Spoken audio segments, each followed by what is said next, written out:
আসসালামু আলাইকুম বন্ধুরা, কেমন আছেন সবাই? আশা করছি আপনারা সবাই ভালো আছেন। আজকের এই ভিডিওতে আমি আপনাদের সকলকে বরাক আসাম ভারত তথা দেশ বিদেশের বিভিন্ন খবরাখবর নিয়ে বলবো। তো ভিডিওটা না টেনে সম্পূর্ণ দেখতে থাকুন। ভিডিওটা ভালো লাগলে লাইক করবেন, কমেন্ট করবেন, শেয়ার করবেন। আর এই ভিডিওটা আমার ফেসবুক পেজে দেখলে পেজটাকে ফলো করবেন এবং ইউটিউবে দেখলে সাবস্ক্রাইব করবেন। তো চলুন বন্ধুরা, আজকের এই ভিডিওটা শুরু করা যাক। আজকের প্রথম খবরটা হলো এনডিএর মিটিং 7 জুন, শপথ 8 জুন। নবনির্বাচিত সাংসদদের নিয়ে এনডিএর মিটিং হবে 7 জুন। সরকার গঠন নিয়ে আলোচনা হবে। তারপর 8 জুন শপথ নেবেন প্রধানমন্ত্রী ও যারা আরও মন্ত্রিত্ব পাবেন তারা। এদিকে শর্ত দিলেন নীতিশ কুমার। জেডিইউ প্রধান নীতিশ কুমার, যিনি লোকসভা নির্বাচনের ফলাফলের নিরিখে কিং মেকার হিসেবে আবির্ভূত হয়েছেন, তিনি সরকার গঠনের সমর্থন দিতে এনডিএর সামনে একটি শর্ত রেখেছেন বলে খবর। সূত্রের খবর, বিজেপির কাছে রেল ও অর্থমন্ত্রক চেয়েছেন নীতিশ। অন্যদিকে টিডিপি প্রধান চন্দ্রবাবু নাইডু শিক্ষা, স্বাস্থ্য এবং অর্থ বিভাগগুলোর জন্য বলেছেন, ফলে অর্থ নিয়ে টুকাটুকি লাগতে চলেছে বলা চলে। প্রসঙ্গত, লোকসভা নির্বাচনের ফল প্রকাশিত হয়েছে মঙ্গলবার। 2014 এবং 2019-এর মতো এবার আর সংসদের নিম্নকক্ষে নিরঙ্কুশ সংখ্যাগরিষ্ঠতা পায়নি প্রধানমন্ত্রী নরেন্দ্র মোদীর দল বিজেপি। তবে জোট হিসাবে গরিষ্ঠতা রয়েছে এনডিএর। আজকের পরবর্তী খবরটি হলো সর্বোচ্চ ব্যবধানে জয়ের নয়া রেকর্ড 5 প্রার্থীর। বিজেপির 4 জন সহ 5 জন প্রার্থী লোকসভা নির্বাচনে সর্বোচ্চ জয়ের ব্যবধানে পূর্ববর্তী রেকর্ডটি গুড়িয়ে দিয়েছেন। 11.72 ইন্দোরের বর্তমান সাংসদ বিজেপির শঙ্কর লালওয়ানি 11,75,092 ভোটের ব্যবধানে জয়ী হয়ে তালিকার শীর্ষে রয়েছেন। তিনি হারিয়েছেন বিএসপি প্রার্থী সঞ্জয়কে।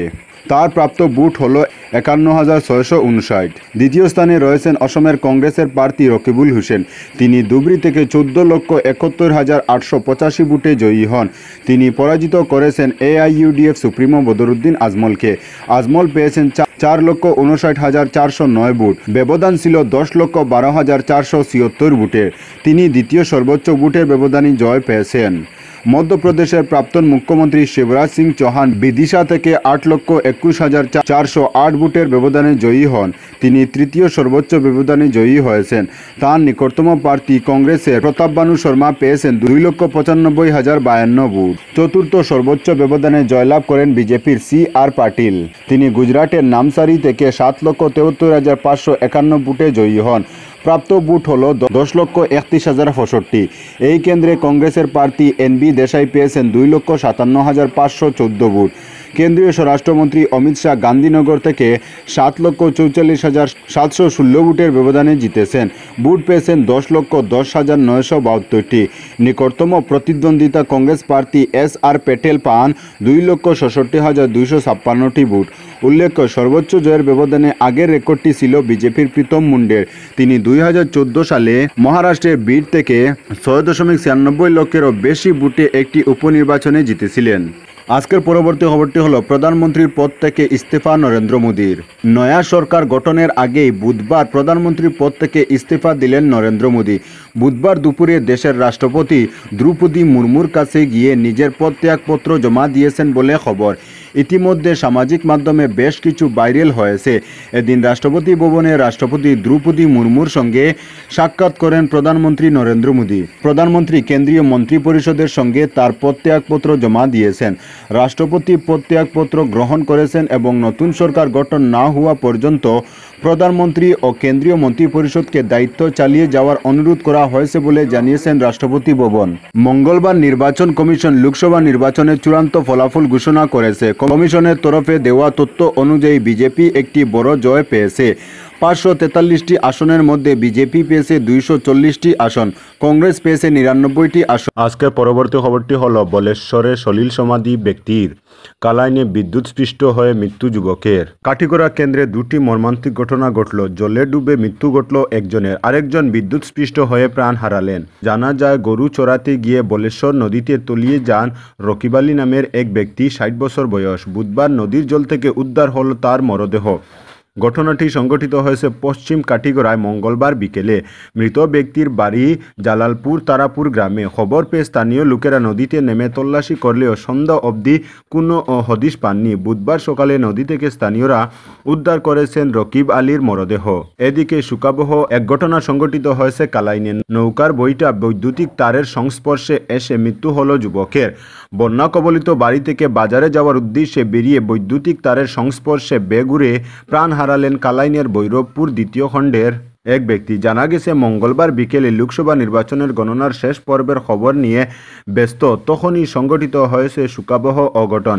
এলাকাবাসীদের কাছ থেকে জানা গেছে ভৈরবপুর দ্বিতীয় খণ্ডের বাসিন্দা নুরুল ইসলাম বন্যা কবলিত নিজ গৃহ থেকে কালাইন বাজারে যাওয়ার উদ্দেশ্যে রওনা দিয়ে অল্প কিছু দূর যাওয়ার পরই অঘটনের শিকার হন তিনি। মাঝপথেই অসাবধানতাবশত নৌকার বইটা বৈদ্যুতিক তারের মধ্যে আংশিক স্পর্শ হয়ে যায়।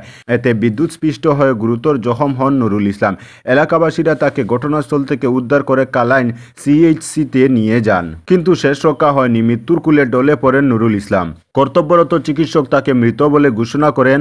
পরে কালাইন পুলিশকে খবর দিলে পুলিশ নুরুলের মৃতদেহ ময়নাতদন্তের জন্য শিলচর মেডিকেল কলেজ ও হাসপাতালে প্রেরণ করে। ময়নাতদন্তের পর বুধবার নুরুল ইসলামের মরদেহ ভৈরবপুর স্থিত বাড়িতে পৌঁছালে এক শোকাবহ পরিস্থিতির সৃষ্টি হয়। আজকের পরবর্তী খবরটি হলো শহরের বেহাল রাস্তা নিয়ে সরব অবরোধ। শিলচর শহরের বেহাল সড়ক নিয়ে সরব হলো যৌথভাবে কয়েকটি সংগঠন। বুধবার নাগরিক স্বার্থ রক্ষা সংগ্রাম পরিষদ, march for science Silchar chapter ও হাসপাতাল রোড মার্চেন্ট অ্যাসোসিয়েশনের কর্মকর্তারা শহরের নাগরিকদের নিয়ে মেরামতের দাবিতে রাস্তায় নামলেন। এদিন দুপুর 12টায় সংগঠনের কর্মকর্তারা হাসপাতাল রোডের বাঙ্গা সড়কের মেরামতের দাবিতে স্লোগান দিয়ে উত্তাল করে তুলেন। পরবর্তীতে সেখানে অল্প সময়ের জন্য সড়ক অবরোধ করেন। অবরোধ চলাকালে নাগরিক স্বার্থ রক্ষা সংগ্রাম পরিষদের সাধারণ সম্পাদক হরিদাস দত্ত, অধ্যাপক অজয় রায় প্রমুখ বলেন, মানুষের ধৈর্যের বাঁধ ভেঙে গেছে।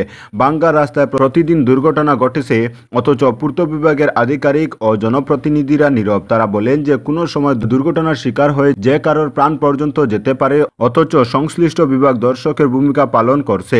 অবিলম্বে রাস্তা মেরামতের কাজ শুরু করার দাবি জানান। অন্যথায় বৃহত্তর আন্দোলন গড়ে তুলতে বাধ্য হবেন বলে করা হুঁশিয়ারি দেন। তো বন্ধুরা, আজকের জন্য এতটুকু। পরবর্তী কোনো নতুন ভিডিওতে দেখা হবে, তখন অবধি ধন্যবাদ।